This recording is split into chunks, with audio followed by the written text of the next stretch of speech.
I've been wanting to start this for a very long time, and I don't even know where to start, and I keep thinking, you know, what if I do this first? What if I do this first? Oh, I need to get this, and then that will work.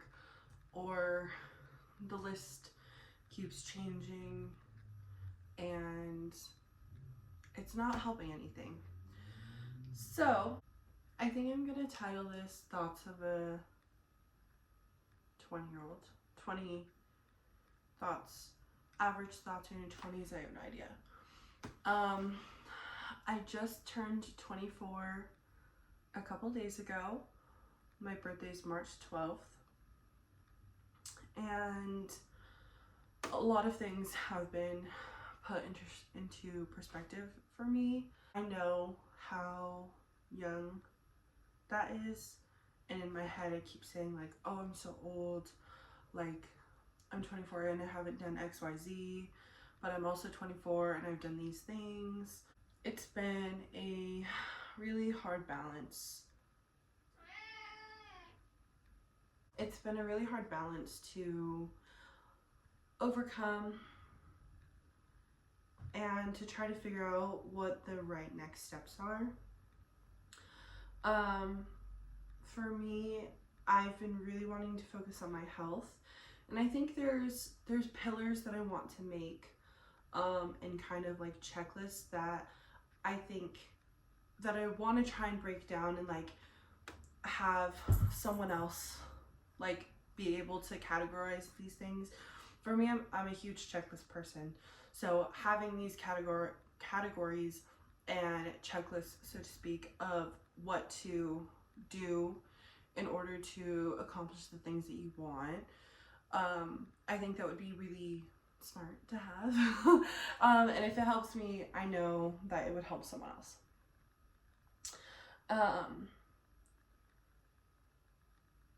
I just feel so lost. For example, I'll use myself as an example because that's what this channel's going to be. I think I'm going to start a series called Becoming Alyssa Belmont. I don't know how this started, but in high school, I created this alter ego of mine. Her name is Alyssa Belmont, and she's just everything that I want to be. She's very successful financially. She's smart, and she has a bunch of academic achievements. She's extremely athletic and healthy, and she just takes care of herself in every aspect.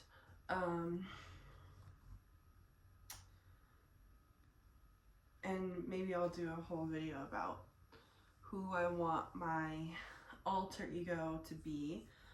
And I feel like that is a good way to visualize those categories that I was talking about, to actually take manageable steps. But who knows, we'll see. I am very lost. I am working at a university right now, so I am able to go to school for free. I never pictured doing my master's because I hated school, and I couldn't fathom doing any more school than I needed to. I did my undergrad because my mom wanted me to. And that's about it. I mean, obviously I wanted to, and I knew how important it was.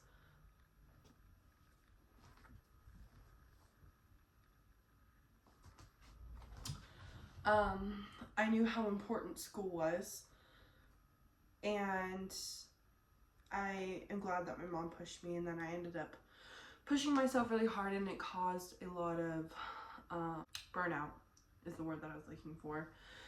And I feel like I should take advantage of having the opportunity to go to school for free, but that means being at this university, which I love this university. I would say I chose to go to school there. I chose to work there, but there isn't a lot of growth in the position that I'm in, and I have an interview tomorrow with an investment group, and I've been studying for things like my SIE, which, if you couldn't tell, my undergrad is a Bachelor's of Business Administration with a concentration in finance. That's another little niche that I can explore, is being a woman in the finance industry. And finance is a very male-dominated industry, and I think women make up about 20% is the last I checked.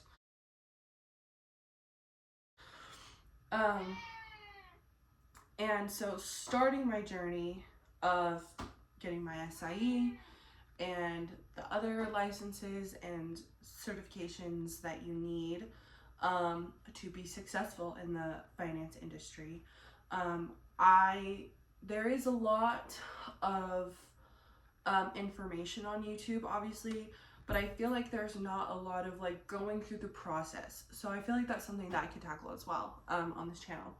So we got a lot of things coming if I actually stick to it, and I really hope I do, because I don't know, turning 24 has really changed it. How do I explain this? It's put into perspective time, you know, where my life was 2 years ago, where my life was 4 years ago, and how quickly things can change, especially now since I'm out of school. There's so many things that I could do, you know, documenting this journey and what I want to do, and the opportunities that come up as someone, the opportunities that come up for me, and potentially, you know, reaching out to other people and saying like what they've done and relating it to my experience, or someone who is looking into a business major or a finance major, and seeing where you can go with that and what it actually takes. Because these YouTube videos, they could say all day, oh, you just need to study an hour every single day for a couple months, and then you get this test and you pass, you know, which essentially is right, but it's different documenting the day-to-day and the actual journey of what it means to do those things. So that's kind of what I'm looking at here. But you know, on top of all this finance, career, and personal changes and growth of growing into the person that I want to be, I'm just a girl. I'm also just a girl.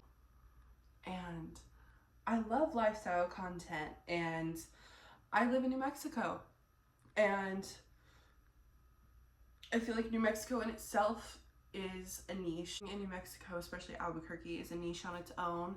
I moved here when I was 3 from California, so I've grown up in Albuquerque my whole life, and I feel it's really motivating and exciting to see people who have come from here do crazy successful things.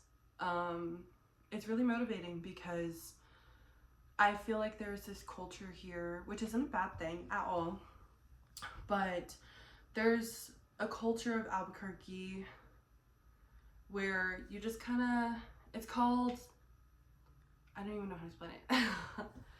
There's this culture where you just kind of stay put. You stay with your family and you do the right thing and you just kind of stick around. Maybe, you know, go to Denver for a concert, or you decide to go to Phoenix, maybe even Texas, and you kind of just stay within those 3 states. And, you know, maybe every now and then you go to California, and that's really about it. And there's absolutely nothing wrong with that, because that can be a very beautiful life if you have family here. I only have my parents here. So nothing like that is necessarily holding me back here. I feel like I didn't explain this very well.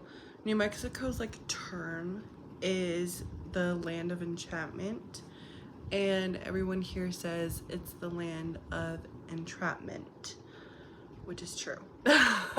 You can just so easily get stuck here, and I feel like that's what I'm trying to explain. As I've gotten older, I used to hate New Mexico. The second I had the chance to leave New Mexico, I would. As I've gotten older and I've gotten to travel more, I've really appreciated what New Mexico has to offer. But that's exactly what I was trying to say, is it's very easy to get stuck here, and I've felt myself falling in that trap despite wanting to move out of state. So I hope that gave a little bit more clarification. I do see that New Mexico is a great place to lay down a foundation for your life, and that's why I've chosen to stay here.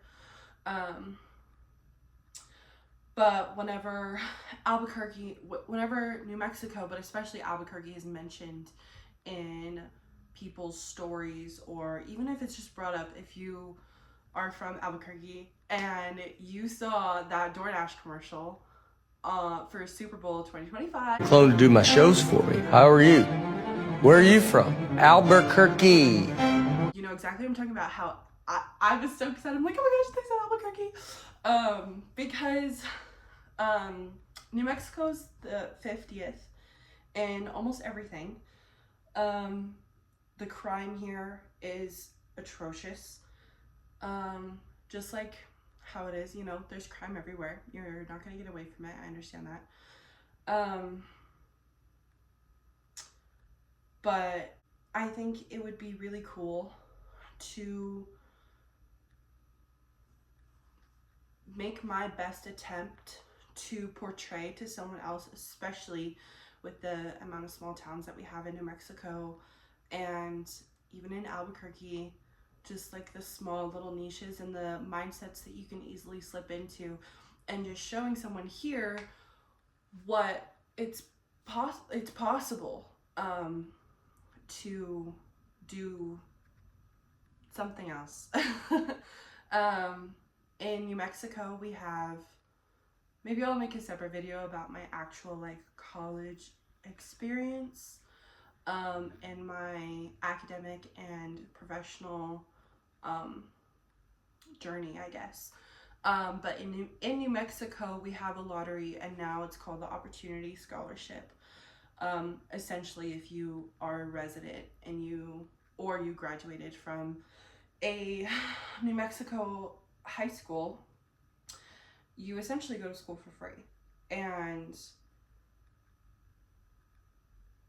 it's really crazy that people don't take advantage of it. And that's also why I'm struggling with, should I get my master's or not? Because I have this opportunity to get my master's for free, which is insane. And while I was working in my undergrad, if you would have told me that I had the opportunity and I was but I was considering throwing the opportunity away, I would have like freaking stabbed you. Like, it's unfathomable to me. But at the same time, when I think about doing the work, it's not necessarily about the work itself. When I think about doing my master's, I feel like I burnt myself out so much doing my undergrad that I don't have the capability of going through with a master's degree. And I think that's why. But, I don't know. We'll see. We'll have to see what happens. But that's why I really want to start this channel and to document those sorts of things. And I think the internet can be a really, really great tool to bridge those gaps of curiosity and doubt. You know, I doubted myself a lot getting myself through undergrad. And it's hard. It's really hard. So if sharing my experience of going through something like getting my financial licenses and certifications, you know, I know that if it was out there, it would help me. So maybe I can help someone else. And we will do all those other things that I talked about too. But I just wanted to kind of do this brain dump because I've been putting it off for so long. And I'm not even going to do a second thought, and I'm just going to do quick little edit and upload, and we'll see what happens. But thank you so much for watching my first YouTube video, which is crazy.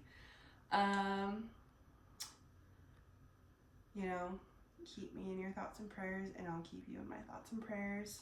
Me and Flick will see you in the next YouTube video. Bye.